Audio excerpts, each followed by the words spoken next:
নির্বাচনের রেশ কাটতে না কাটতেই দেশের রাজনৈতিক অঙ্গনে এক চমকপ্রদ আলোচনার জন্ম দিয়েছে জামায়াতের নেতৃত্বাধীন ১১ দলীয় জোটের নেতারা। উঠে এসেছে ছায়া মন্ত্রিসভা বা শ্যাডো ক্যাবিনেট গঠনের প্রস্তুতির ঘোষণা।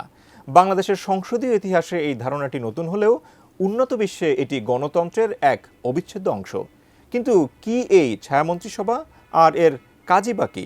সবকিছুর বিস্তারিত জানাচ্ছেন তৌফিকুল ইসলাম আশিক।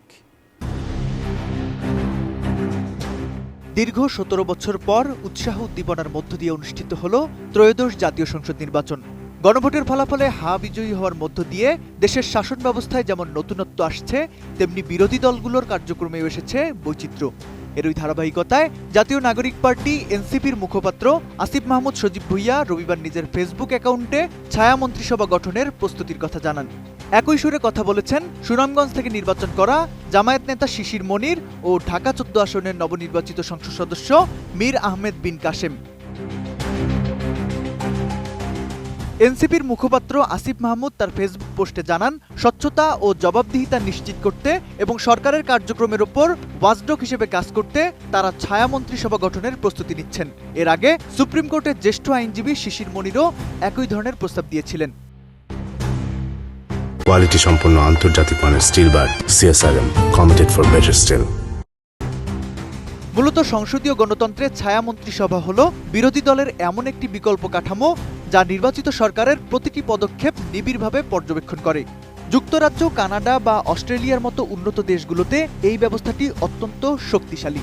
ছায়া মন্ত্রিসভায় সরকারের প্রতিটি মন্ত্রণালয়ের বিপরীতে বিরোধী দল থেকে একজন করে ছায়ামন্ত্রী মনোনীত করা হয়। এই ছায়ামন্ত্রীদের কোনো নির্বাহী ক্ষমতা থাকে না, কিন্তু তাদের হাতে থাকে বিশাল এক দায়িত্ব। সরকার যখন কোনো বাজেট বা নতুন আইন আনবে, তখন ছায়ামন্ত্রী সেই নীতির ভালো মন্দ বিশ্লেষণ করে বিকল্প প্রস্তাব দিতে পারেন। যুক্তরাজ্যে এই ব্যবস্থায় ছায়ামন্ত্রীরা কেবল সরকারের সমালোচনা করার জন্যই থাকেন না, বরং তারা প্রতিটি বিষয়ে ছায়া বাজেট বা বিকল্প নীতি উপস্থাপন করেন। এতে করে সংসদীয় বিতর্ক আর বিরোধিতার জন্য বিরোধিতা থাকে না, বরং তা হয় তথ্যভিত্তিক ও গঠনমূলক।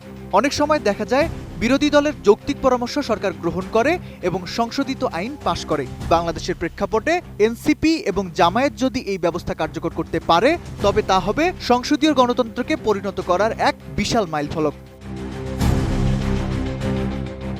গণ অভ্যুত্থান পরবর্তী বাংলাদেশে রাজনৈতিক সংস্কারের যে দাবি উঠেছিল, ছায়া মন্ত্রিসভা হতে পারে তার এক বলিষ্ঠ প্রতিফলন। রাজপথের আন্দোলনের পর এবার সংসদের ভেতরেও জবাবদিহিতার নতুন সংস্কৃতি তৈরির স্বপ্ন দেখছেন তরুণ নেতৃত্ব। এখন দেখার বিষয় আগামী ত্রয়োদশ সংসদে এই ছায়া মন্ত্রিসভা সরকারের উপর কতটুকু প্রভাব বিস্তার করতে পারে এবং বাংলাদেশের রাজনীতিতে দীর্ঘদিনের একপাক্ষিক আধিপত্যের অবসান ঘটাতে পারে কিনা। তৌফিকুল ইসলাম আশিক, এটিএন নিউজ।